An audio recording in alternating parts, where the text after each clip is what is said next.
Security Fund and the management have different reasons for the purpose of unapproved 1.8 billion shillings that is said to have been for corporate social responsibility, the CSR.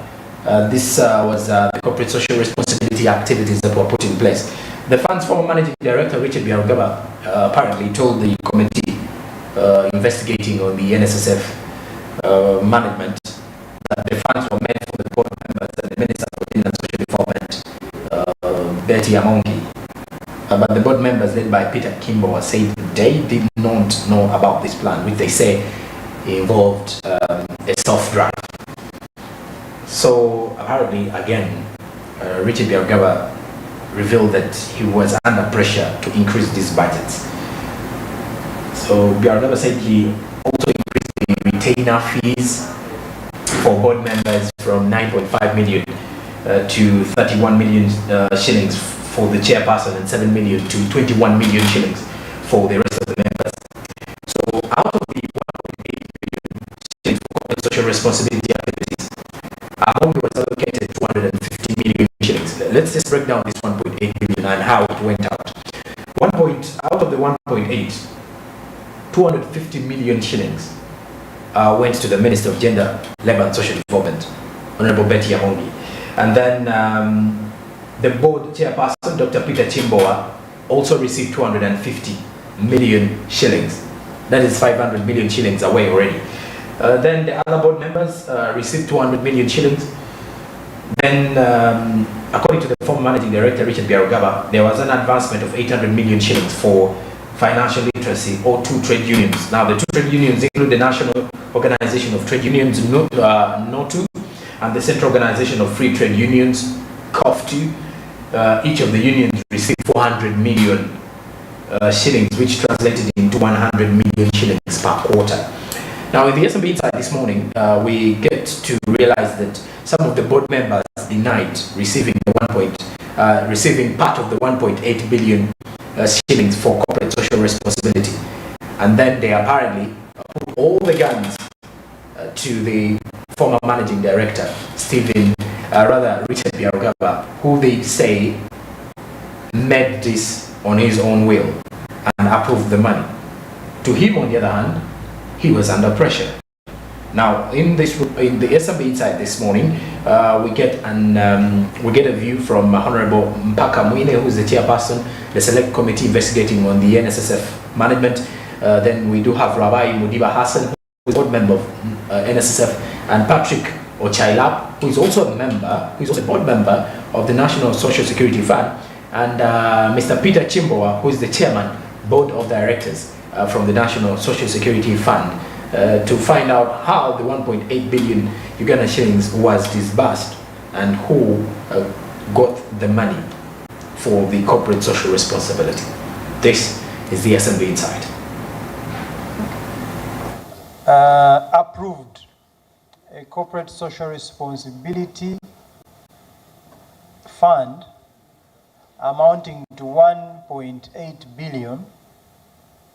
We had witnesses here yesterday who confirmed that 250 million of this corporate social responsibility, which changed actually, because it is a new fund apparently you created, you changed and called it corporate social investment. So the chairman of the board, you have been allocated 250 million to donate as and when you wish, and this money cannot be accounted for. The whole board, you have been allocated 500 million to donate how and when you think you want, without accountability.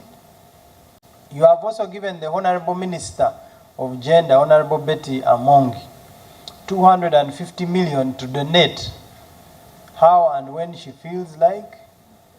And others, the unions, were given 400 each to donate how and when they feel they should. So my question is, who arrived at this decision? This time I will ask Mr. Patrick Ochailap to be the one to respond to this matter. This is in finance. Social responsibility, 1.8 billion, and the reported allocation. I got to know about the reported allocation yesterday from the media. I sit in two committees, the Investment and Project Monitoring Committee, which I chair, and the Finance Committee, which Dr. Mugisha chairs. The corporate social responsibility budget and any other budget comes through the Finance Committee chaired by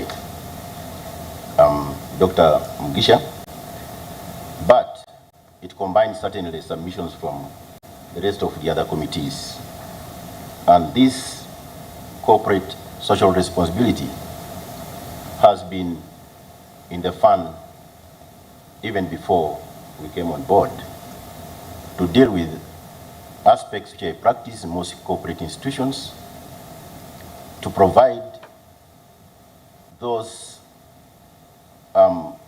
items and programs or support to institutions that are decided on as those that can promote the corporate image, in this case of NSSF, in a positive way.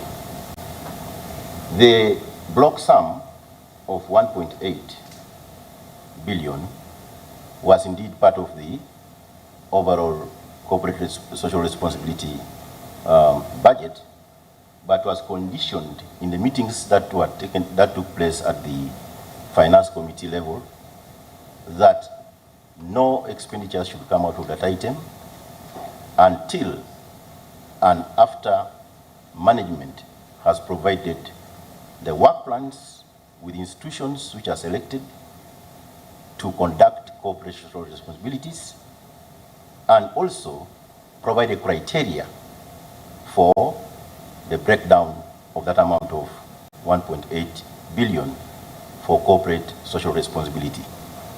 A decision was not taken, to the best of my knowledge and ability, in line with the record of the minutes that has been summarized for the board, to allocate the money the way it was reported in the press. Yeah. So should we say that the management is participating maybe in an illegality by giving people this money you approved in the budget? Because you are saying this money should not be spent until a work plan is produced. Yeah. But some of this money, the same board members are allegedly going to benefit. Maybe let me ask the chair. Chair, have you submitted the work plan for your 250 million? Oh, no. Can you hear me? Yes, we can. No, Honorable Chair, nothing like that. All these matters to do with the corporate social responsibility and so, we told the management very clearly, get the work plans, get all the activities ready, and also take us through the accountability instruments, and then we need the regular. But since the 250, you are the beneficiary. It's a simple question. Have you submitted your work plan or not? Nothing, I haven't. So you are still working on it? Sorry? Are you still working on it? I can't even start, because management is supposed to give us a comprehensive framework, which they haven't done. Did you approve this budget? No, we didn't really, for a reason. I think the way the breakdown, as I saw it in the media yesterday, was an attempt by management to put in a vote. Chair, there were discussions in the board, like you've seen in the minutes, for the corporate social investment budget. There were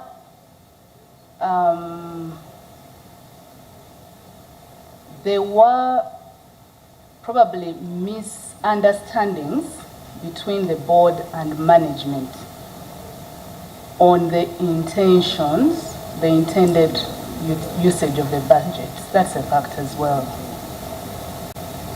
There was guidance given that there should be development of a framework through which the budget must be utilized. Council Agnes. Yes, Chair. And even what you say will put it at risk either way. Luckily enough, you were here yesterday. I'm going to ask you one more time, just like I asked you before, and that will be the end. I will not ask you about this matter anymore. Were you under pressure to pass this corporate social investment that had incorporated monies, some to the board, some to the chairman, and some to the minister from the fund? Were there these discussions? Okay, Chair. Chair, that budget that you saw yesterday was never presented to the board, actually. You recall yesterday I said I was also hearing that allocation for the first time. I was on record. If you look at our minutes, that allocation... But you passed the 1.8 billion budget. Yes, Chair, that was passed. And the board, I believe, accepts that they passed it. They did. But that breakdown, specifically you're mentioning, no, that was not presented. So Mr. Byarugawa forged the breakdown of the 1.8 billion together with his public relations stroke marketing office. Chair, I believe Mr. Byarugawa is best placed to respond to that breakdown because from the board records, the agenda, the information that we've availed to the committee, the minutes, the budget that was presented to the committee, first finance committee, to the board, submitted to the minister, there is no specific breakdown of the amounts, the 250, the 150. As before. And this is the first time I'm seeing people denying a budget they passed. Honorable has raised one of the clarifications I wanted. What informed the figure of 1.8 billion if there were no departmental work plans and the estimates for corporate social responsibility or investment, whatever you call it? Who dreamt of this figure of 1.8 billion? But secondly, Chair, the denial by everybody here, including the Corporation Secretary, that this breakdown, they are hearing it for the first time in yesterday's meeting. I need clarification. The letter written by Honorable Dr. Samuel Omoki on behalf of COFTU requesting for the balance of 300 million after receiving 100 million confirms the breakdown of 400 million for COFTU and 400 million for NOTO. That letter was written last year. So if everybody here is hearing of this breakdown for the first time, where did Dr. Omoki get this breakdown of 400 million, the same figure that was given to us yesterday by Mr. Byarugawa? Well, besides that, you get to realize the Select Committee on Parliament probing reports on the mismanagement of National Social Security Fund could as well summon the former Secretary General of the National Organization of Trade Unions, or not Peter Werike, because apparently those are some of the people who received part of the 1.8 billion cash that was disbursed by then Managing Director, that is Richard Byarugawa. Remember, the 250 million went to the Gender Minister, Honorable Betty Amongi. 250 million further went to towards the board chairman, that is Mr. Peter Chimboa. And then the breakdown still shows that the other 500 million went to the other board members before the other 800 million was actually disbursed off to the trade unions as well.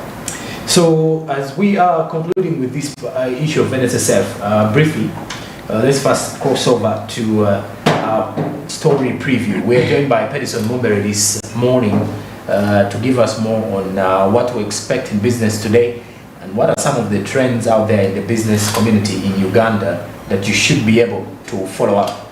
Good morning, Pedison. Thank you for joining us. Good morning, Sonko. You're most welcome, and thank you for the show. Okay. And first and foremost, if we are to go deeper in understanding, what are some of the key things to look at today? Maybe before we get to that, you talked about some money getting from NSSF and getting to trade unions. Yes, getting to trade unions. And they're saying there's some money that went to some trade unions. They were not sessioned by the board member, or the board members of the National Security Fund. Now, these are the loopholes that are there, because I was following that story yesterday, and I realized Peter Chimbo, that's the board chairperson? Yeah, board chairperson. Was like, they don't know about that money, and they don't. That money was just getting to those trade unions. They actually said Richard Biarogaba took the decision by himself. And the board members were not aware of the. So these are some of the things. But let's hope that our money is safe, though.